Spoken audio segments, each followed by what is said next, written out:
जिस दिन मेरे पेरेंट्स का ब्रेकअप हुआ, मैं और मेरे भाई ने एक ही टाइम पर फैमिली मेंबर्स को चूज किया। मेरे छोटे भाई ने बिना सोचे समझे फादर को चुना, क्योंकि उन्होंने कंपनी खोली थी। और मेरे पास सिर्फ मदर को चुनने का रास्ता था, जिनके पास कोई जॉब नहीं थी।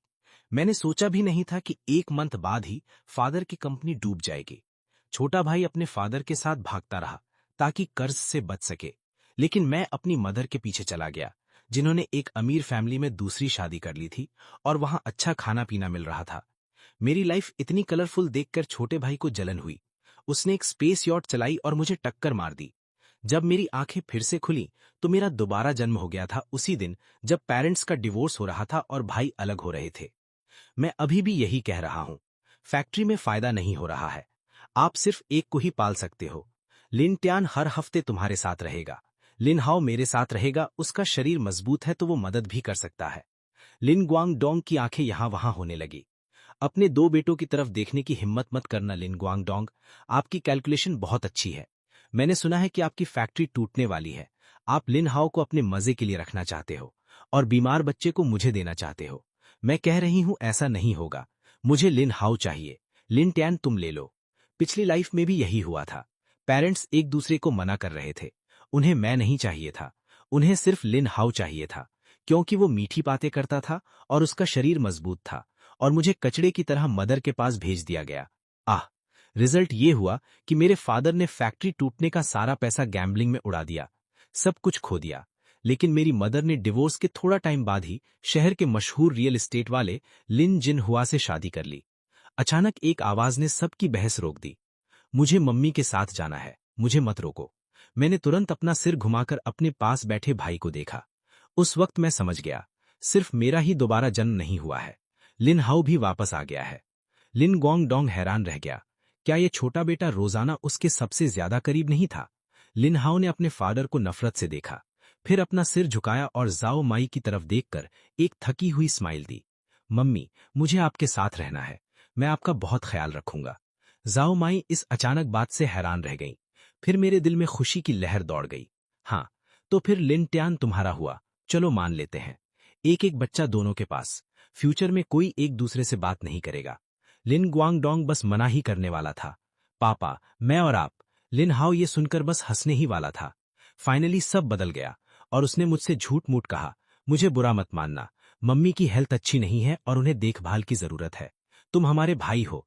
तुम्हारा पापा के साथ जाना गलत है। मेरे पास बाद में पैसे आएंगे, मैं तुम्हें खाने के लिए रिवॉर्ड दूंगा। मैंने लिन हाओ का जीता हुआ चेहरा देखा।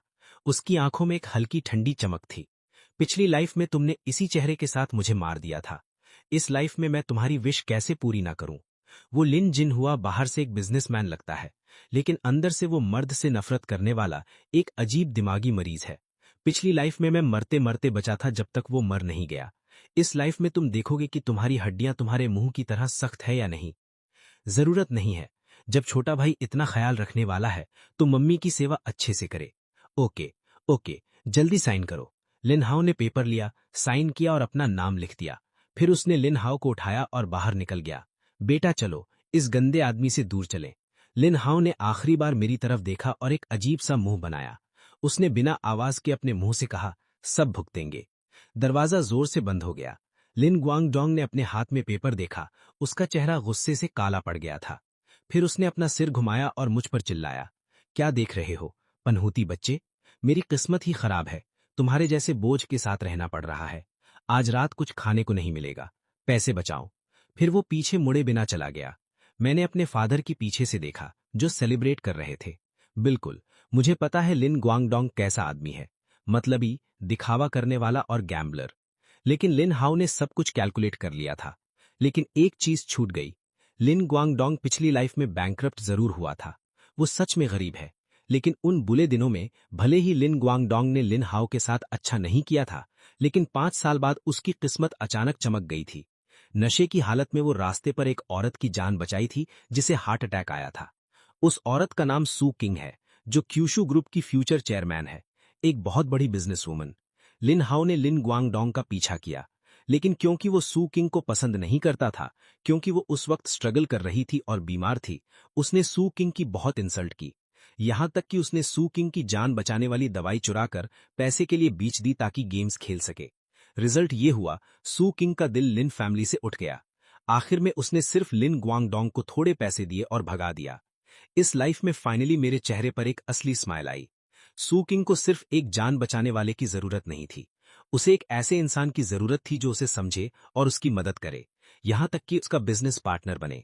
वो जगह लिन हाउ नहीं ले सकता था, लेकिन मैं वहां जमकर बैठ सकता था। मेरे फादर और मैं वापस वहां गए। एक कमरे वाला छोटा घर, जमीन पर बियर की खाली बोतलें और खाने के डब्बे पड़े थे। कोने में पुराने अखबारों का ढेर था। हवा में गंदी बदबू थी। वो छोटा कोना तुम्हारा है, अपने आप साफ करो।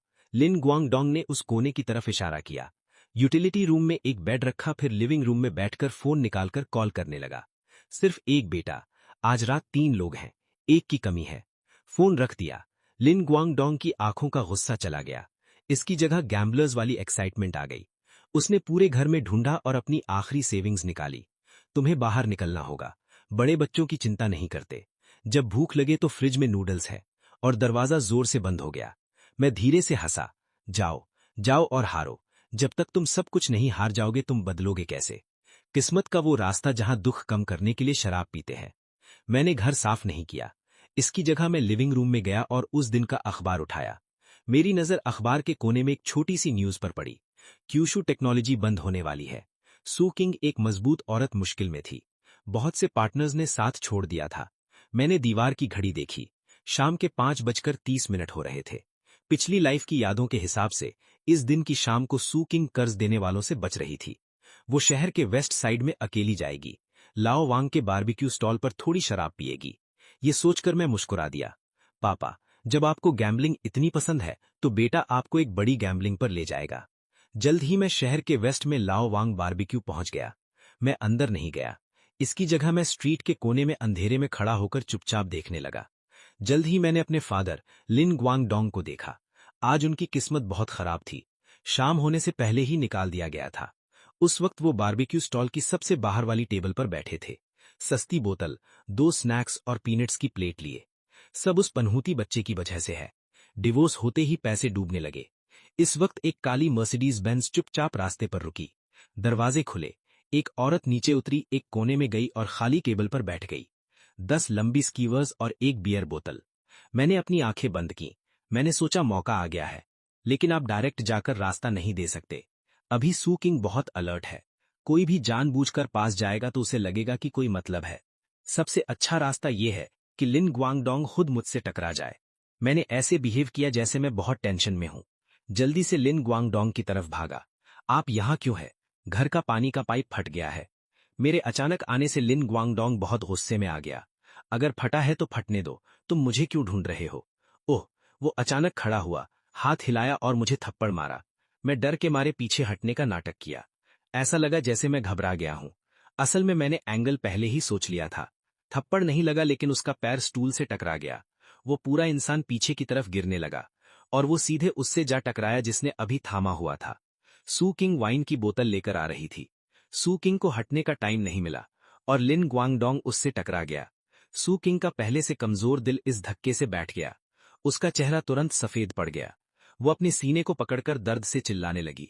तुम्हारी आंखें नहीं है, मेरी कमर। तुमने मेरी कमर तोड़ दी। पैसे नहीं है। आसपास के लोग जमा हो गए, इशारा करने लगे। सू किंग को उस वक्त सांस लेने में तकलीफ हो रही थी। ठंडा पसीना बारिश की तरह गिर रहा था।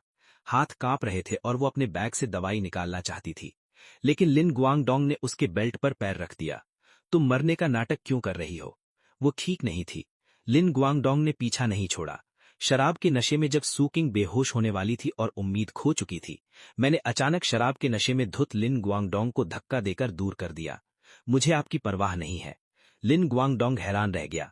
तुम्हारी हिम्मत कैसे हुई मुझे धक्का देने की? मैं जल्दी से नीचे झुका। सू किंग का बैग उठाया। उसके साइड वाले पॉकेट से एक छोटी सफेद दवाई की बोतल निकाली। बड़े ध्यान से कुछ गोलियां निकाली, उसे खोला और सू किंग के मुंह में डाल दी। सू किंग की पीठ को दोनों हाथों से सहारा दिया। सब ठीक है। दवाई का असर तुरंत होने लगा। सू किंग ने अपनी धुंधली नजर से देखा। एक प्यारा और हिम्मत वाला चेहरा। उस वक्त आसपास की गालियां जैसे गायब हो गई थीं। सिर्फ उस लड़के के हाथ की गर्माहट महसूस हो रही थी। कुछ मिनट्स बाद सो क्वीन की सांस जो रुकी हुई थी वो वापस आई। कौन है? हग। मिस्टर, ये शराबी मेरे डैड हैं। मैं आज का मेडिकल खर्चा आपको दे दूंगी। लिंगोडोंग, जो थोड़ा दूर था, उसने ये सुना। वो लॉस वर्ड सुनते ही फिर से भागने वाला था, पर मैंने उसे रोक दिया। फिर सुक्विंग को हॉस्पिटल भेजा गया। सुक्विंग को होश में देखकर मैंने कहा, डॉक्टर ने बोला आपको कार्डियक सिनकोप और थकावट और हाइपोग्लाइसीमिया हुआ था। Fast acting heart saving pills time पे मिल गई, वरना शायद आप अभी आईसीयू में होती। उसकी पुरानी प्रोफेशनल हैबिट ने तुरंत उसे अलर्ट कर दिया। तुम्हारा डैड कहाँ है? पुलिस स्टेशन में नशा उतार रहे हैं। सुक्विंग हैरान रह गई। उसने कभी रिश्तेदारों में इतनी ईमानदारी नहीं देखी थी। और एक इतना शांत और ठंडा दिमाग वाला लड़का। तुम्हें डर नहीं लगता कि वो बाहर आके तुम्हें मारेंगे? उन पे बहुत कर्जा है, अब मैं ही उनकी अकेली उम्मीद हूं, वो हिम्मत नहीं करेंगे। इसके मुकाबले मिस्टर सू, आपको अभी ज्यादा फिक्र करनी चाहिए। क्यूशू टेक्नोलॉजी के पैसे खत्म होने की प्रॉब्लम। जब आप बेहोश थीं, फोन 13 बार बजा था। सब लोग पैसे मांगने के लिए कॉल कर रहे थे। उसकी आंखें तुरंत शार्प हो गईं। तुमने मेरा फोन देखा, तुम्हें किसने भेजा? मैंने अपने स्कूल बैग से एक स्क्रैच पेपर निकाला और सू क्विंग के सामने रखा। मेरा नाम लिन तिएन है, मुझे किसी ने नहीं भेजा। अगर आप मेरी बात सुनना चाहेंगी तो शायद मैं आपकी प्रॉब्लम सॉल्व करने में हेल्प कर सकूं। जो सप्लायर्स ने माल देना बंद कर दिया है, उसकी जरूरत। सू क्विंग ने नीचे पेपर पर देखा। उसकी आंखें अचानक से कुड़ गईं। वो कोई मुश्किल बिजनेस मॉडल नहीं था पेपर पर, बल्कि एक simple supply chain logic diagram था। पर कुछ खास जगहों पर ऐसे नाम लिखे थे जो उसने कभी नहीं सुने थे, या फिर ऐसे छोटे फैक्ट्रीज के नाम जिन्हें उसने इग्नोर कर दिया था। हेंगटी ग्रुप ने आपके कोर कंपोनेंट्स के रास्ते रोक दिए हैं। वो इन छोटे रास्तों को नहीं रोक सकते। जहां तक मुझे पता है, इन फैक्ट्रीज की टेक्नोलॉजी काफी टाइम पहले ही स्टैंडर्ड तक पहुंच गई थी। बस उनका कोई ब्रांड नेम नहीं था, इसलिए उन्हें दबा दिया गया। अगर आप अभी थोड़ा नीचे आकर उन्हें ऑर्डर्स देंगी और फ्यूचर शेयर का वादा करेंगी तो मैं उनसे बात कर लूंगा। ये मेरे जीनियस आइडियाज नहीं थे, बल्कि सू क्विंग ने ही अपनी पिछली लाइफ में बहुत बुरी हालत में 3 महीने लगाकर ये रास्ता निकाला था। मैं बस ये बना बनाया आंसर सू क्विंग के सामने रख रहा था, जिसने अभी तक प्रॉब्लम सॉल्व करना शुरू भी नहीं किया था। सू क्विंग जितना सुनती गई उतना डर गई। इस लड़के की सोच बहुत शांत है, आंखें बहुत तेज हैं। ये लड़का यहाँ का लगता ही नहीं है। एक गरीब स्टूडेंट जो स्लम में बड़ा हुआ हो, वो एक पुराने चालाक बिजनेसमैन जैसा लग रहा है जो बहुत सालों से बिजनेस कर रहा है। तुम्हें क्या चाहिए, पैसा या अपने बाप को जेल से कुछ दिन जल्दी निकालना? मैंने सिर हिलाया। मुझे पैसा नहीं चाहिए, मुझे एक एडमिशन टिकट चाहिए। मैं खड़ा हुआ और ऊपर से इस फ्यूचर की सबसे अमीर औरत को देखा। मिस्टर सू, मैं क्यूशू टेक्नोलॉजी के फ्यूचर को लेकर पॉजिटिव हूं। मैं ये सोल्यूशन और अगले 4 साल का अपना पार्ट टाइम काम दे सकता हूं, उन ऑप्शंस के बदले जो आपकी कंपनी के लिए अभी रद्दी पेपर हैं, और थोड़ी सी आपकी सपोर्ट। एग्जाम्पल, मुझे अपने डैड के साथ इस गंदी जगह से मूव करने दें जो गैम्बलर्स से भरी है। ये एक बड़ा गैम्बल था। सू क्विंग की आंखों में इस लड़के की एम्बिशन और सेल्फ कॉन्फिडेंस दिखा। इसने उसे बहुत टाइम बाद पहली बार सिक्योरिटी फील करवाई। सू क्विंग ने अपना हाथ आगे बढ़ाया जैसे कोई जादू हुआ हो। लेकिन अगर तुमने मुझसे झूठ बोला तो मैं तुम्हें पैदा होने पर पछताने पे मजबूर कर दूंगी। मैंने उसका ठंडा हाथ पकड़ा। हमारी पार्टनरशिप पर मेरे चेहरे पर हल्की सी स्माइल आई। उसी वक्त गेंटिंग मैनर विला इलाके में जाओ माई ने अपने पास खड़े लिन हाओ को धक्का दिया और कहा, जल्दी किसी को बुलाओ। एक आदमी धीरे से नीचे उतर रहा था। तुम्हें क्या चाहिए? वो 50 साल का एक आदमी था जिसने डार्क ग्रे घर के कपड़े पहने थे। वो देखने में एलिगेंट और इजी गोइंग लग रहा था। उसके हाथ में एक माला भी थी। ली जेनवार शहर का एक बड़ा रियल एस्टेट डेवलपर है। वो जाओ माई का नया पति भी है। लिनहाओ, उसने डरते हुए कहा। हेलो अंकल ली। ली जेनवार ने उसे नहीं देखा, बल्कि वो वाइन कैबिनेट तक गया और एक ग्लास रेड वाइन निकाली। जाओ माई, क्या यही तमीज और समझदार छोटा बेटा है जिसके बारे में तुम बात कर रही थी? हाँ, हाउजी बहुत कहना मानता है। वो उस घमंडी लड़के जैसा नहीं है, जाओ माई ने हंसते हुए कहा। उसने लिनहाओ को अपने सामने खींचा। अंकल ली के सामने सर झुकाओ। फ्यूचर में हम अंकल ली पर ही डिपेंड हैं खाने के लिए। लिनहाओ को अंदर से थोड़ा बुरा लग रहा था, पर जब उसने ये अमीरी देखी तो उसके पैर कमजोर हो गए और वो झुक गया। ली जेनवार हल्का सा बोला, जरूरत नहीं है। मुझे ये पुराने जमाने की चीजें पसंद नहीं, पर ली परिवार में आने के बाद तुम्हें ली परिवार के रूल्स मानने होंगे। वो घुमा। चश्मे के पीछे की उसकी आंखों में एक अजीब सी चमक थी। घर में चलने की आवाज 30 डेसिबल से ज्यादा नहीं होनी चाहिए। मुझे शोर पसंद नहीं। दूसरा, मुझे हर सुबह और शाम आधे घंटे के लिए इस हॉल में घुटनों के बल बैठना होगा, खुद को सुधारने के लिए। मेरी परमिशन के बिना बाहर जाना मना है, या ऐसे दोस्तों को लाना जिनका कोई लेवल ना हो। बाहर मेरा नाम लेने की परमिशन नहीं है। लिनहाओ हैरान रह गया। ये कैसा रूल है? हनी, अंकल ली। ली जेनवार की आवाज अचानक ठंडी हो गई। फादर, पापा कहो। लिनहाओ डर से कांप गया और जाओ माई की तरफ देखा। जाओ माई ने उसे इशारा किया। फादर। ली जेनवार खुशी से मुस्कुरा दिया। बहुत अच्छे। वो पास आया और लिनहाओ के सर को टच किया। आज रात वेलकम पार्टी है। मेरे आदमी से कहो कि बेसमेंट से 82 ईयर ओल्ड लफीट की बोतल लाए, और साथ में टेबल वेयर भी लाओ। जाओ माई का चेहरा सफेद पड़ गया, जैसे उसे कोई बहुत डरावनी चीज याद आ गई हो। पर फिर भी वो कांपते हुए गई। 10 मिनट बाद लिन हाओ ने अपने सामने रखे बर्तन देखे और वो एकदम सुन्न हो गया। वो कोई चाकू या कांटा नहीं था, बल्कि एक पतला चांदी का हंटर था जो चमक रहा था। ली ज़ेनवार ने तमीज से वाइन पी। इस घर में अगर तुम्हें इनाम चाहिए तो पहले कहना सीखना होगा। ये तुम्हें तमीज सिखाने के लिए है, समझे? लिन हाओ डरकर जाओ माई को देखा। जाओ माई ने नीचे देख लिया और अपने बेटे को नहीं देखा, बस धीरे से बोली, हाउजी कहना मानो। पिछली लाइफ में लिन हाओ ने सिर्फ मेरी बाहर की चमक देखी थी, पर उसे नहीं पता था कि मैं जो ब्रांडेड सूट्स पहनता हूं उसके नीचे हमेशा जख्म छुपे होते हैं। मुझे नहीं करना, लिन हाओ ने आखिर में मना कर दिया। वो घुमा और भागने वाला था। एक तेज आवाज आई। ली ज़ेनवार के हाथ का हंटर एक सांप की तरह गया। वो सीधा लिन हाओ के पैर पे लगा। लिन हाओ चिल्लाकर नीचे गिर गया। ली ज़ेनवार चलकर पास गया। उसने अपना चमड़े का जूता लिन हाओ के हाथ पर रखा और जोर से दबाया। इस घर में घुसे हो तो अब सिर्फ लाश बनकर ही बाहर निकल सकते हो। लिन हाओ दर्द से रोने लगा। उसने दिल ही दिल में बहुत गालियां दी। लिन तियेन, तुझे पहले से पता था ना? तूने जानबूझकर मुझे इस मुसीबत में डाला। और उसी वक्त स्लम के उस पुराने घर में मैं लिंगो डोंग को एक लेटर लिख रहा था। मैं चाहता था कि तुम गैम्बलिंग छोड़ दो। मेरे चेहरे पे स्माइल थी। बुरे लोगों के लिए बुरे लोग मिल ही जाते हैं। ये पहला सबक है। अपनी अमीर लाइफ एंजॉय करो। 3 दिन बाद जब लिंगो डोंग जेल से बाहर आया तो वो बहुत डरा हुआ था, पर उसने सोचा नहीं था कि उसे एक ब्लैक मर्सिडीज एस लेने आएगी। विंडो नीची हुई। मैं सीईओ सीट पर था। अंदर बैठो। फिर मैंने उसे एक डॉक्यूमेंट दिया, साइन करो। लिंगो डोंग ने उसे देखा। उसमें लिखा था, मैं लिंगो डोंग का कर्जा चुकाने की जिम्मेदारी लेता हूं। अभी का कर्जा 20,000 रुपीज है। सिर्फ तभी जब तुम ये करोगे, लिंगो डोंग को अपना आईडी कार्ड और घर के पेपर्स देने होंगे।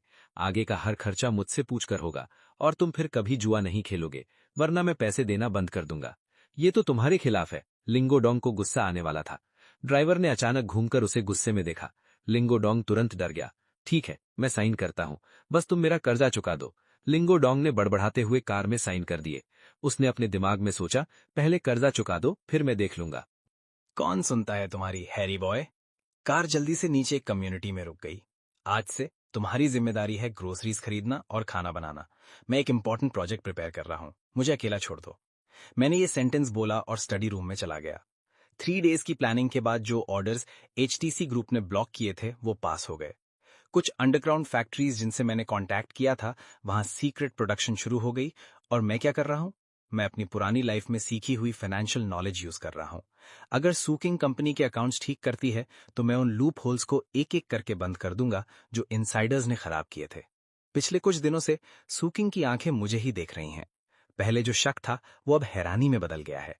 थोड़ा सा भरोसा भी बढ़ गया। उन्हें लगने लगा कि ये टीनेजर तो एक खजाना है।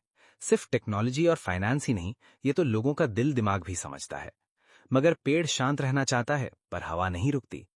एक वीक बाद लिन हाओ को जेल से भागने का मौका मिल गया। ली ज़ेंगहुआ बिजनेस ट्रिप पर गया था। श्याओ माई ब्यूटी सैलून गई थी क्योंकि उसका चेहरा खराब हो गया था। लिन हाओ इंजर्ड था। उसने श्याओ माई के 100 युआन चुरा लिए, गेंटिंग मैनर से भाग गया। उसके दिमाग में अब सिर्फ एक ही बात थी, लिन गोदोंग को ढूंढो, लिन त्यान को ढूंढो।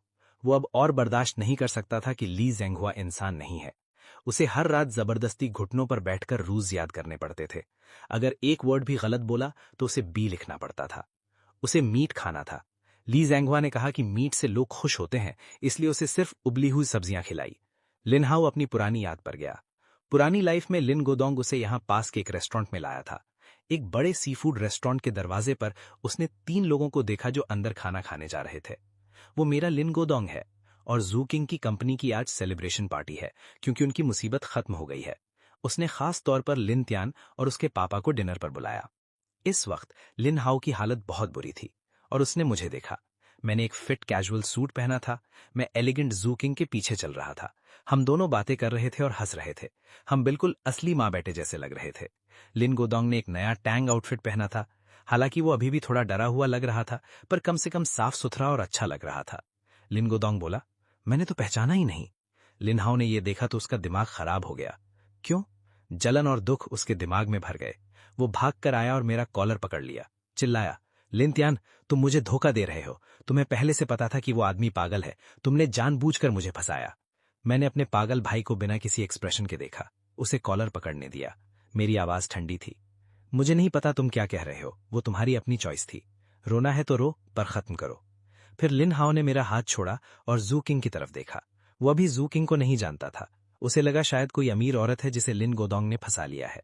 ओके, तुम अभी डिवोर्स हुआ और एक अमीर औरत ढूंढ ली। ये औरत अंधी है जो तुम पर फिदा हो गई। लिन हाओ ने जूकिंग की नाक के सामने उंगली दिखाकर डांटा।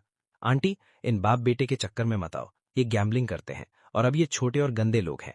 ये बस आपके पैसे लूटना चाहते हैं। इस बार लिनत्यान ने कुछ नहीं किया, लिन गोदोंग ने भी कुछ नहीं किया, पर जू किंग ने किया।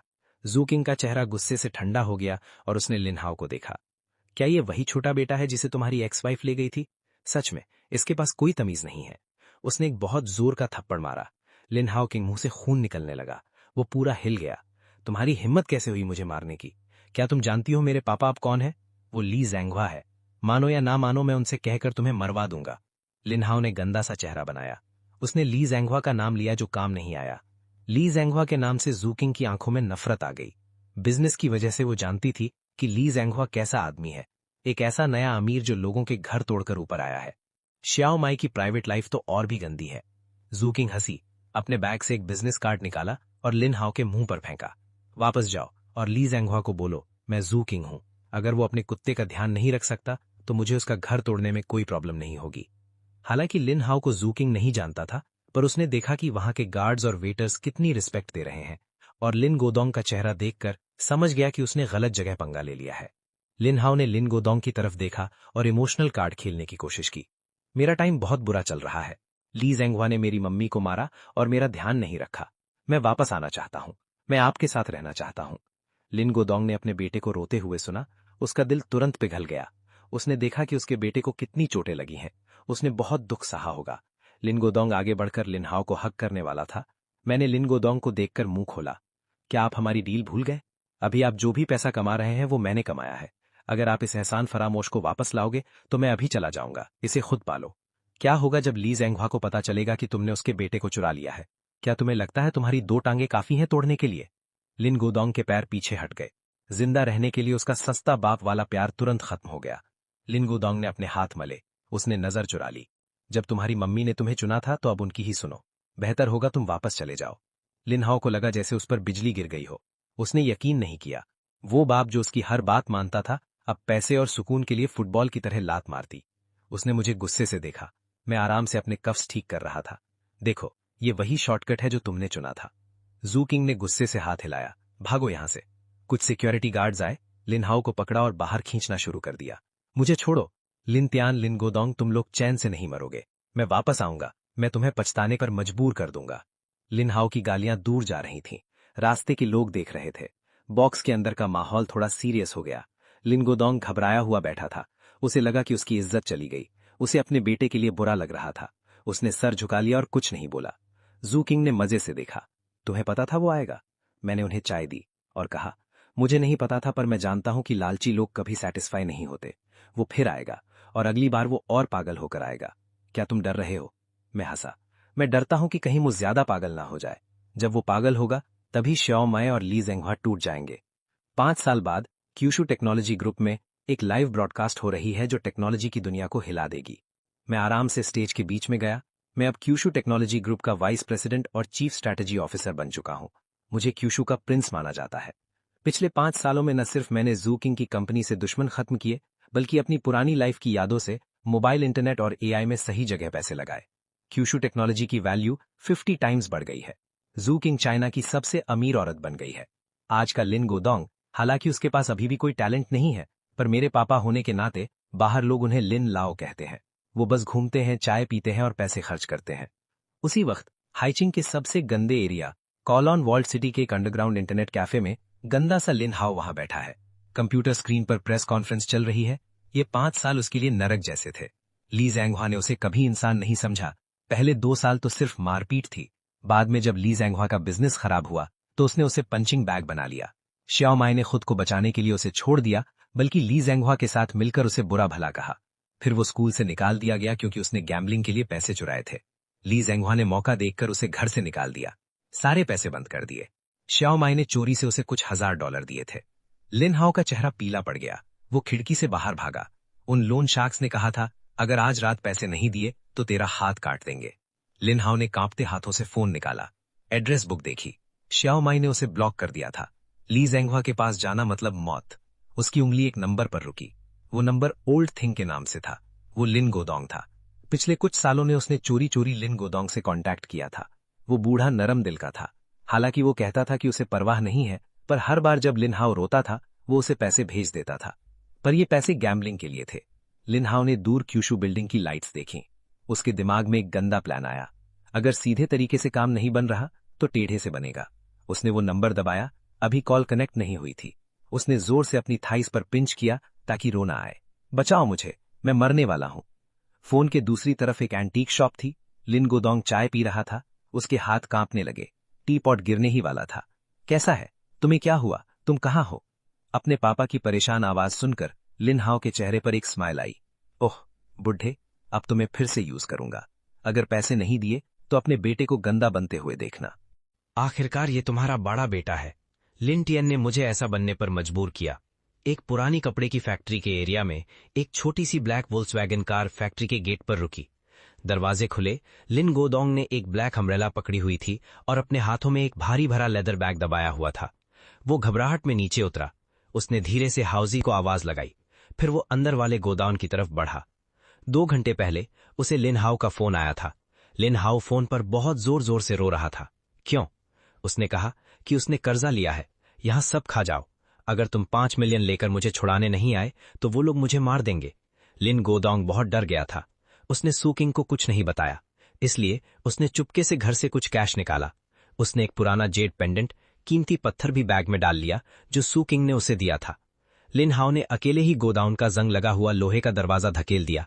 लिन हाओ जरूर एक टूटी हुई कुर्सी से बंधा होगा। लिन गोदोंग का दिल दुखने लगा। उसने अम्ब्रेला फेंक दी और भाग कर गया। उसे पकड़ लो। अंधेरे से 3 लोग बाहर आए और उन्हें पकड़ लिया। टैटू वाले आदमी जिनके पास लोहे के पाइप और खंजर थे। उनका लीडर स्कारफेस बड़े ड्रामा के साथ लिन गोदोंग को देखने लगा। ये उस बच्चे का अमीर बाप है। ये सच में काफी मोटा दिखता है। लिन गोदोंग इतना डर गया कि उसके पैर कांपने लगे। वो लगभग घुटनों पर बैठ गया। बड़े भाइयों, मेरी बात सुनो। मैं पैसे लाया हूं। मेरे बेटे को चोट मत पहुंचाओ। उसने कांपते हुए अपना बैग खोला जिसमें लाखों का कैश और वो जेड पेंडेंट था। ये 500 जीरो कैश है और ये जेड चिंग डायनेस्टी का है। इसकी कीमत करोड़ों में है। तुम हाउजी को जाने दो, ये सब तुम्हारा है। स्कारफेस पास आया, पेंडेंट उठाया और लाइट में देखा। सामान तो अच्छा है, लेकिन अचानक उसका चेहरा बदल गया। उसने लिन गोदोंग के पेट पर लात मारी। लिन गोदोंग चिल्लाया और कीचड़ में गिर गया। लेकिन ये पैसा काफी नहीं है। स्कारफेस हंसा। हमने चेक किया है, तुम्हारा बेटा लिन टियन का भाई है। 5 मिलियन तो भिखारियों के लिए है, कम से कम 50 मिलियन चाहिए। लिन गोदोंग रोया। मेरे पास सच में इतने पैसे नहीं है। उस वक्त लिन हाओ कुर्सी से बंधा हुआ था। अचानक उसने अपने मुंह से कपड़ा थूक दिया। उसके हाथ जो बंधे हुए थे वो भी आसानी से खुल गए। वो खड़ा हुआ और अपनी कलाइयां घुमाने लगा। उसके चेहरे पर अब कोई डर या दुख नहीं था। उसके चेहरे पर अब एक ऐसी बेरुखी थी जो लिन गोदोंग ने पहले कभी नहीं देखी थी। लिन गोदोंग की आंखें फटी रह गईं। लिन हाओ लिन गोदोंग के पास गया और कीचड़ में पड़े अपने बाप को घूरने लगा। वो उसे ऐसे देख रहा था जैसे कोई मरा हुआ कुत्ता हो। तुमने मुझे बहुत निराश किया। क्या मैंने नहीं कहा था कि मुझे 5 मिलियन कैश चाहिए? तुम इस टूटे हुए पत्थर से किसे बेवकूफ बना रहे हो? लिन गोदोंग की आवाज कांप रही थी। तुम लोग एक ही टीम में हो। ऐसा नहीं हो सकता डैड। मैंने बहुत कर्जा ले लिया है। लिन हाओ नीचे झुका और पेंडेंट उठा लिया। लीजन हुआ। उस बूढ़े ने मुझे निकाल दिया। मां को मेरी चिंता नहीं है। मैं तुम्हारे पास नहीं आता। तुम लिन टियन के बाप हो। तुम मेरे भी बाप हो। लिन टियन अच्छा खाना पीना कर रहा है, मैं क्यों नहीं खा सकता? मैं यहां तुम्हें बचाने आया हूं। लिन गोदोंग की आंखों में आंसू आ गए। मैं तुम्हारा अपना बाप हूं। तुम बाहर वालों के साथ मिलकर मुझे कैसे फंसा सकते हो? लिन हाओ अचानक गुस्से में आ गया। उसने लिन गोदोंग का कॉलर पकड़ा और उसके चेहरे पर चिल्लाने लगा। अगर तुम मुझे सच में बेटा मानते तो तुम मुझे 5 साल पहले अपने साथ क्यों नहीं ले गए? तुमने मुझे उस गुफा में क्यों छोड़ दिया? तुम्हें पता है मैंने वो 5 साल कैसे बिताए? स्कारफेस परेशान हो गया। उसने अपना फोन निकाला। इस लिन टियन को फोन करो, उसे पैसे भेजो। अगर 1 रुपया भी कम हुआ तो मैं तुम्हारी उंगली तोड़ दूंगा। लिन हाओ हंसा और अपना हाथ बढ़ाया। क्यों ये? मुझे तलाशी लेने पर मजबूर मत करो। लिन गोदोंग ने अपने सामने खड़े उस बेटे को देखा जिसे वो पहचान भी नहीं पा रहा था। उसका दिल टूट गया। उसने कांपते हुए अपना फोन निकाला। क्या? इसे लिन हाओ को मत दो, ये मेरे हाथ में है। श्याओ स्या को कॉल नहीं कर सकता, इसमें उसे शामिल नहीं कर सकते। इस पल उस डरपोक आदमी के अंदर थोड़ी हिम्मत आई। उसे समझ आ गया कि लिन हाओ अब सुधर नहीं सकता। अगर लिन टियन को कॉल किया तो ये कभी खत्म नहीं होगा। ये लिन टियन को बर्बाद कर देगा। ये सूकिंग को भी बर्बाद कर देगा। घटिया बूढ़ा। लिन हाओ की आंखों में गुस्सा था। उसने अपना मुक्का उठाया ताकि लिन गुओडोंग का सिर फोड़ दे। तभी गोडाउन का बड़ा लोहे का दरवाजा अचानक खुल गया। एक बहुत बड़ी ताकत ने उसे तोड़ दिया। दो ब्लैक ऑफ-रोड गाड़ियां किसी जंगली जानवर की तरह अंदर घुसीं। उनकी तेज लाइट्स ने पूरे गोडाउन को दिन जैसा रोशन कर दिया। लिन हाओ और गुंदे उस तेज लाइट से कुछ नहीं देख पा रहे थे। उन्होंने अपनी आंखें ढक लीं। दरवाजे खुले। 10-12 लोग टैक्टिकल वेस्ट्स पहनकर बाहर निकले। वो प्रोफेशनल सिक्योरिटी वाले थे। उन्होंने कुछ ही सेकंड्स में सबको पकड़ लिया। एक गुंदा जमीन पर रगड़ा गया। हड्डियों टूटने की और चिल्लाने की आवाजें आने लगीं। लिन हाओ को कुछ समझ आता उससे पहले ही उसे जमीन पर पटक दिया गया। उसका चेहरा गंदे सीमेंट के फर्श पर रगड़ा जा रहा था। मैं एक ब्लैक अम्ब्रेला लेकर लाइट से बाहर आया। लिन गुओडोंग के पास गया और अपने आदमियों को इशारा किया कि मेरे बाप को उठाएं। शाओ सेन। लिन गुओडोंग ने अपने बड़े बेटे को ऐसे देखा जैसे कोई भगवान आया हो। फिर उसने जमीन पर पड़े अपने छोटे बेटे को देखा जो मरे हुए कुत्ते जैसा लग रहा था। वो शर्म के मारे सर नहीं उठा सका। मैं थोड़ा कंफ्यूज था। मैंने अपने बाप की बात पर ध्यान नहीं दिया। इसके बजाय मैं लिन हाओ के पास गया। बॉडीगार्ड ने लिन हाओ के बाल पकड़े। उसे अपने भाई को देखने के लिए कहा गया। मैं हाउजी हूं। मुझसे गलती हो गई। मुझसे जबरदस्ती करवाया गया। उन्होंने मुझे मजबूर किया। लिन हाओ ने जैसे ही मुझे देखा वो गिड़गिड़ाने लगा। तुम अपनी मां का चेहरा देखो, मुझे छोड़ दो। इस बार मैंने अपनी पॉकेट से एक वॉइस रिकॉर्डर निकाला और प्ले किया। इंटरनेट कैफे में लिन हाओ की आवाज आने लगी। अगर बूढ़े ने पैसे नहीं दिए तो अपने बेटे को दोष मत देना। लिन हाओ का चेहरा सफेद पड़ गया। वो कांपने लगा। तुम मेरी जासूसी कर रहे थे। मैं बस अपने परिवार को बचा रहा हूं। लिन टियन ने धीरे से कहा। मुझे उम्मीद नहीं थी कि सबसे बड़ा खतरा परिवार के अंदर से आएगा। मैं लिन गुओडोंग की तरफ मुड़ा जो कांप रहा था। क्या तुम्हें साफ दिख रहा है? ये वही छोटा बेटा है जिसके लिए तुम तड़प रहे थे? लिन गुओडोंग ने अपना चेहरा छुपाया और रोने लगा। मैंने हाथ हिलाया। स्कारफेस को पुलिस स्टेशन भेज दिया गया। किडनैपिंग और धमकी देने के लिए वो 20 साल तक अंदर रहेगा। रही बात लिन हाओ की, तुम्हें पुलिस स्टेशन भेजना बहुत सस्ता पड़ेगा। तुम्हें गैम्बलिंग पसंद है ना? मैं तुम्हें एक मौका दूंगा। मैं तुम्हारे 5 मिलियन चुका दूंगा। मैं आज ही तुम्हें साउथ ईस्ट एशिया के एक गैम्बलिंग सेंटर भेज दूंगा। वहां कोई इंटरनेट नहीं है। वहां कोई आजादी नहीं है। वहां बस मेहनत है और पछतावा है। रिलैक्स करो। जब तुम हमारे 5 मिलियन वापस कर दोगे तब सोचना कब आना है। मैं नहीं जाऊंगा। लिन हाओ चिल्लाया। मैं नहीं जा सकता। उसने उन जगहों के बारे में सुना था। वहां से कोई सही सलामत वापस नहीं आता। मुझे बचाओ। उसने पागलपन में लिन गुओडोंग से मदद मांगी। लेकिन इस बार लिन गुओडोंग ने अपनी पीठ फेर ली। उसने एक शब्द नहीं कहा। मैं खड़ा हुआ और ऑर्डर दिया। लिन हाओ के चिल्लाने की आवाज बारिश के शोर में दब गई। मैं गोडाउन के दरवाजे पर गया और बाहर गिरती बारिश को देखने लगा। बिजली कड़क रही थी। ये बाप बेटे का खेल आखिर खत्म हुआ। लिन गुओडोंग का दिल मर चुका था और लिन हाओ पूरी तरह खत्म हो गया। अब उनकी बारी थी जो पीछे थे। हो मिन, वो अमीर मां और वो ली जेन हुआ। ली जेन हुआ के कंपनी के गलत कामों के papers China security regulatory commission को भेज दिए गए थे। मैंने अपने असिस्टेंट से धीरे से कहा, कल जब मार्केट खुले तो मैं इसका स्टॉक गिरते हुए देखना चाहता हूं। अगली सुबह ली रियल एस्टेट ग्रुप के ऑफिस में ली जेन हुआ परेशान था। उसे पता चल गया था।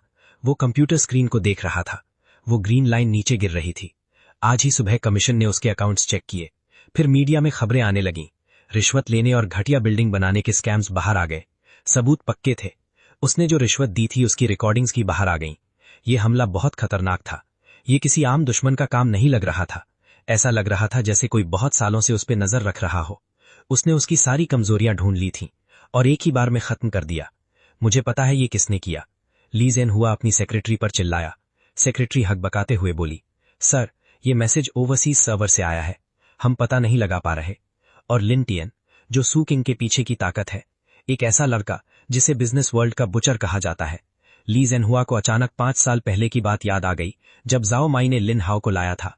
उस वक्त कहे गए शब्द, लिन टियन वापस आएगा, वो बदला लेगा। उस वक्त उसे लगा था कि ये एक बच्चे की फालतू बात है। अब जब वो सोच रहा है तो डर के मारे उसकी ठंडक सिर तक पहुंच गई। ये सिर्फ बदला नहीं है, ये तो पूरा खत्म करने का प्लान है। चेयरमैन, बैंक का फोन आया है कि उन्हें अपना 500 मिलियन का लोन 3 दिन में वापस चाहिए, वरना वो सब जब्त कर लेंगे। चेयरमैन, कंस्ट्रक्शन साइट पर पंगा हो गया है। सप्लायर कह रहा है कि अगर पैसे नहीं मिले तो वो बिल्डिंग से कूद जाएगा। बुरी खबरें हर तरफ से आ रही थीं। ली जेन हुआ अपनी चेयर पर ढेर हो गया। वो एक पल में 10 साल बूढ़ा दिखने लगा। सब खत्म हो गया। उसका बिजनेस एम्पायर उस जवान लड़के के हाथ में एक कागज के खिलौने जैसा कमजोर था। एनपीएम, एंडिंग मैन या बच्चा। मैं खाली कमरे में बैठी ठंडे खाने को देख रही थी। उसका दिल घबरा रहा था। वो पिछले कुछ दिनों से उससे कांटेक्ट नहीं कर पा रही थी। फोन बंद है, वी चैट पर कोई रिप्लाई नहीं है। वो अंदर से डर गई थी। उसे लग रहा था कुछ गलत हुआ है। भले ही लिन हाओ एक बुरा लड़का था, लेकिन आखिरकार वो उसका बेटा था। इस अमीर परिवार में वही उसका एकमात्र सहारा था। ली जांगहुआ अल्कोहल से फुल था और लड़खड़ा के चल रहा था। उसने जाओ माई के बाल पकड़े और उसको सोफा पर फेंक दिया। माई चिल्लाई, हाँ, मुझे उठने का टाइम भी नहीं मिला था। ली जांगहुआ ने अपनी बेल्ट निकाल ली थी। ये सब तुम्हारे पास से पैदा हुए अच्छे बेटे हैं। ली जांगहुआ ने उसको बुरी तरह गाली देते हुए पीटा। अगर तुम्हारे बड़े बेटे लिंटियान का भूत नहीं होता तो मेरी कंपनी कैसे डूबती? अगर तुम्हारा छोटा बेटा लिनहाओ एक वैम्पायर की तरह नहीं होता तो मेरी सारी कैश फ्लो खत्म नहीं होती। मेरे पास काम चलाने के लिए पैसे कैसे नहीं होते? ली जांगहुआ थक गया था। उसने एक पैर जाओमाई के पेट पर रखा, जोर जोर से सांस लेते हुए सोफा पर गिर गया। यहां से निकल जाओ। तुम्हें देखकर मुझे उल्टी आती है। मैं कल डिवोर्स फाइल करने वाला हूं। अपना सामान लेकर मेरे घर से निकल जाओ। ये घर अब कोर्ट सीज करने वाला है। माई को लगा जैसे उस पर बिजली गिर गई हो। उसने इतने साल तक अपना गुस्सा सिर्फ वेल्दी वाइफ के नाम के लिए पी रखा था। अगर डिवोर्स हो गया तो उसके पास क्या बचेगा? लिनहाओ का कोई पता नहीं था। वो खुद अब बूढ़ी और कमजोर हो गई थी। उसके पास काम करने की ताकत भी नहीं थी। मैं डिवोर्स नहीं लूंगी। एक दिन का कपल भी 100 दिन की काइंडनेस के बराबर होता है। माई भाग कर गई और ली जांगहुआ का पैर पकड़ लिया। ली जांगहुआ ने उसको लात मारकर दूर कर दिया। उसकी शराबी आंखों में एक गंदी मुस्कान थी। क्या तुमने मुझसे सिर्फ मेरे पैसों के लिए शादी नहीं की थी? अब मेरे पास पैसे नहीं है तो अब कैसा प्यार दिखा रही हो? ली जांगहुआ सो गया। माई कोने में दुबक गई। रोते रोते उसकी आंखें अखरोट की तरह सूज गई थीं। वो लिनहाओ को कॉल करना चाहती थी, पर उसका फोन अभी भी बंद था। मायूसी में उसने कॉफी टेबल पर रखी एक फाइनेंशियल मैगजीन उठाई। ये ली जांगहुआ ने सब्सक्राइब की थी। वैसे तो वो इसे देखने की जहमत नहीं करती थी, पर आज कवर पर एक जवान लड़के की फोटो ने उसका ध्यान मैग्नेट की तरह खींच लिया। वो लिन ट्यान था। टाइटल में लिखा था, क्यूशू साइंस एंड टेक्नोलॉजी का लिन ट्यान, एक पोस्ट 90s बिजनेस लीडर जिसकी वर्थ करोड़ों में है। माई ने कांपते हुए हाथों से मैगजीन खोली। इंटरव्यू में बताया गया था कि लिन ट्यान ने कैसे सू किंग के साथ मिलकर एक बड़ा बिजनेस एम्पायर खड़ा किया। वो 10 बिलियन से ज्यादा का मालिक था। उसे प्रोविंस के टॉप 10 आउटस्टैंडिंग यंग लोगों में चुना गया था। हर लाइन उसके चेहरे पर एक थप्पड़ की तरह लग रही थी। माई खुद से बड़बड़ाने लगी। माई की आंखों में अचानक लालच चमक उठी। वो यहाँ ली जांगहुआ से कुत्ते की तरह पिट रही थी और गालियां खा रही थी। हजारों रुपयों के लिए भी उसे उसका मुंह देखना पड़ता था। और उसका बड़ा बेटा जिसे उसने छोड़ दिया था, वो इतना बड़ा बिलियनियर बन गया। मैं उसकी अपनी माँ हूँ। माई अचानक हंसने लगी। ये एक अजीब सी खुशी थी। खून तो पानी से गाढ़ा होता है। लीगल तरीके से वो लिंटियान की असली माँ है। लिंटियान अब इतना अमीर है, अगर वो अपनी उंगली से थोड़ा सा भी दे दे तो उसके खाने पीने की सारी चिंता खत्म हो जाएगी। और भले ही लिंटियान पहले कम बोलता था, पर वो बहुत सॉफ्ट था। बस थोड़ा रो दूंगी, अपनी गलती मान लूंगी, बस हो जाएगा। वो पुरानी बात थी। वो उसे जरूर माफ कर देगा। ये सोचकर माई ने अपने शरीर का दर्द भुलाकर क्लोक रूम में अपने सबसे अच्छे कपड़े ढूंढने लगी। कल बेटा, मम्मी तुमसे मिलने आ रही है। अगली सुबह माई क्यूशू टेक्नोलॉजी ग्रुप के हेडक्वार्टर्स के फर्स्ट फ्लोर पर पहुंची। वो चिल्लाई, मुझे अंदर जाने दो। मैं तुम्हारे मिस्टर लिन की असली माँ हूँ। देखती हूँ कौन मुझे रोकता है। माई वहां तमाशा कर रही थी और फ्रंट डेस्क की लड़की को धक्का दे रही थी। लॉबी में उसकी तीखी आवाज गूंज रही थी, मैडम, आप बिना अपॉइंटमेंट के ऊपर नहीं जा सकती और मिस्टर लिन की बोर्ड मीटिंग चल रही है। फ्रंट डेस्क वाली लड़की इतनी परेशान थी कि रोने वाली थी, पर क्योंकि सामने वाली लेडी मिस्टर लिन की मां होने का दावा कर रही थी, इसलिए वो सिक्योरिटी गार्ड को बुलाने से डर रही थी। कैसा अपॉइंटमेंट? बेटा अपनी मां से मिलना चाहता है। लिन ट्यान, मेरे लिए बाहर आओ। तुम्हारा कोई ईमान नहीं है। अमीर हो गए तो मां को नहीं पहचानोगे। माई जमीन पर बैठ गई, अपने पैर पटकने लगी और रोने लगी। सब लोग आकर देखो, क्यूशू टेक्नोलॉजी का बड़ा बॉस लिन ट्यान अपनी असली मां को बाहर फेंक दिया और परवाह नहीं कर रहा। कितना बुरा बेटा है। आसपास के एम्प्लॉयज और कस्टमर्स बातें करने लगे और उंगली उठाने लगे। माई ने चोरी से भीड़ को देखा और अंदर ही अंदर खुश होने लगी। वो बस बात को बड़ा बनाना चाहती थी। लिन ट्यान एक सेलिब्रिटी है। उसे बदनामी से सबसे ज्यादा डर लगता होगा। जब बात फैल जाएगी तो लिन ट्यान को इज्जत बचाने के लिए उसे अपनाना ही पड़ेगा। उसी वक्त एक्सक्लूसिव एलिवेटर का दरवाजा खुला। एक ठंडी हवा पूरे हॉल में फैल गई। कौन तमाशा कर रहा है? सू किंग एक व्हाइट सूट पहने थी। वो हाई हील्स पहनकर बाहर आई। उसके पीछे कुछ एग्जीक्यूटिव्स थे। उसका चेहरा बर्फ जैसा ठंडा था। जैसे ही माई ने सू किंग को देखा, उसका गुस्सा भड़क गया। वो उठी और सू किंग की नाक के सामने उंगली दिखाकर बोली, ठीक है, तुम ही वो लोमड़ी हो। तुमने ही लिन ट्यान को भड़काया है कि वो मुझे ना पहचाने, है ना? सू किंग ने माई के पास जाकर उस पागल औरत को ऊपर से नीचे तक देखा। उसकी आंखों में गुस्सा नहीं था, बस थोड़ी हमदर्दी और शांति थी। जाओ माई, वाइफ, तुम अभी भी ऐसे बिहेव कर रही हो। जाओ माई सू किंग की पर्सनालिटी देखकर थोड़ा घबरा गई। क्या? लेकिन फिर वो फिर से चिल्लाने लगी। ज्यादा खुश मत हो, मैं लिन टियान की असली माँ हूँ। जब तक मैं जिंदा हूँ वो मेरा बेटा है। मेरे पास अब कुछ नहीं है, तो लिन टियान को मेरा खर्चा उठाना ही होगा, ये कानून कहता है। सू किंग के पीछे से एक शांत मर्दानी आवाज आई। हाथ में लंच बॉक्स लिए लिन गोदावरन धीरे से बाहर आया। लिन गोदावरन सू किंग के पास गया और लंच बॉक्स असिस्टेंट को दे दिया। फिर वो घूमा और जाओ माई को ठंडी नजरों से देखा। जाओ माई, तुम्हारी हिम्मत कैसे हुई यहाँ आने की? मेरी हिम्मत क्यों नहीं होगी? जाओ माई अपनी बात पर अड़ी रही। लिन गोदावरन, तुम अब बड़े लोग बन गए हो, पुरानी बीवी मरे या जिए तुम्हें फर्क नहीं पड़ता। लेकिन डिवोर्स अग्रीमेंट में साफ लिखा था कि लिन टियान मेरे पास रहेगा और लिन हाओ तुम्हारे पास। हम बाप बेटे मरे या जिए तुम्हें कोई फर्क नहीं पड़ेगा। हमारी दौलत से तुम्हारा माँ बेटे का कोई लेना देना नहीं होगा। क्या ये लाइन तुमने खुद नहीं कही थी? जाओ माई थोड़ी हिचकिचाई। वो इसलिए क्योंकि उस वक्त तुम गरीब थे। मेरे कर्जे देखो, उस वक्त तुम्हारा शरीर कमजोर था। लिन गोदावरन ने जाओ माई की तरफ उंगली दिखाई। उसके हाथ नहीं कांप रहे थे, उसका एक एक शब्द दिल पर लग रहा था। तुम लिन हाओ को लेकर एक अमीर खानदान में खुशी से शादी करने चली गई थी। तुमने हम बाप बेटे को कचड़े की तरह फेंक दिया था। तब तुमने ये क्यों नहीं सोचा? उस वक्त बेटा बीमार था, उसे बुखार था और दवाई के पैसे नहीं थे। तुम कहाँ थी? तुम ली जांगहुआ के साथ गोल्फ खेल रही थी। आसपास की भीड़ ने बू करना शुरू कर दिया। सबका ध्यान अब बदल गया था। लिन गोदावरन ने एक कदम आगे बढ़ाया। गुस्से में भरी जाओ माई पीछे हटने लगी। तुम्हारे प्यारे बेटे लिन हाओ ने कुछ दिन पहले मुझे किडनैप करके मारने की कोशिश की। क्या तुम्हें ये पता है? जरूर पता होगा। तुम्हें तो बस अपने अमीर खानदान के मजे लेने से मतलब था। अब ली जांगहुआ का बुरा वक्त आ गया तो तुम्हारे पास खून चूसने के लिए कोई नहीं बचा। तो अब तुम्हें याद आया कि तुम्हारा एक बड़ा बेटा भी है। कितनी बेशर्म है, भीड़ में से किसी ने कहा। जाओ माई पूरी तरह टूट गई और जमीन पर गिर गई। उसका मुंह बंद हो गया। लिन गोदावरन ने अपनी एक्स वाइफ को जमीन पर देखा। उसकी आंखों में जो थोड़ा बहुत पुराना रिश्ता बचा था वो भी खत्म हो गया। ओ लिन गोदावरन, तुम्हारा कोई ईमान नहीं है। माई अभी भी कोशिश कर रही थी। सिक्योरिटी गार्ड एक्सिक्यूर ने आराम से कहा, इस पागल औरत को बाहर फेंको, इसको ब्लैकलिस्ट कर दो। क्यूशू टेक्नोलॉजी के 500 मीटर के रेडियस में ये दिखनी नहीं चाहिए। 4 लंबे और ताकतवर सिक्योरिटी गार्ड्स आगे आए और जाओ माई को मरे हुए कुत्ते की तरह उठा लिया। मुझे छोड़ो, मैं लिन टियान की माँ हूँ। लिन टियान बाहर आओ, तुम पर बिजली गिरेगी। माई की आवाज दूर होती गई जब तक उसे गेट से बाहर नहीं फेंक दिया गया। सेकेंड फ्लोर की रेलिंग पर खड़े हुए, हाथ में ब्लैक कॉफी लिए, मैं नीचे का सब तमाशा शांति से देख रहा था। मेरे चेहरे पर कोई एक्सप्रेशन नहीं था। ये मेरे लिए एक ऐसी नौटंकी थी जिससे मेरा कोई लेना देना नहीं था। मिस्टर लिन, क्या मीडिया से डील करने की जरूरत है? पीछे से सेक्रेटरी ने कहा। नहीं, मैंने कॉफी की एक SIP Lee.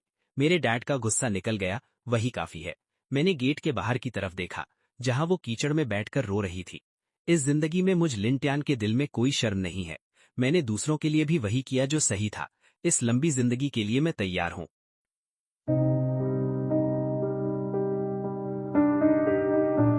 In the grey fog,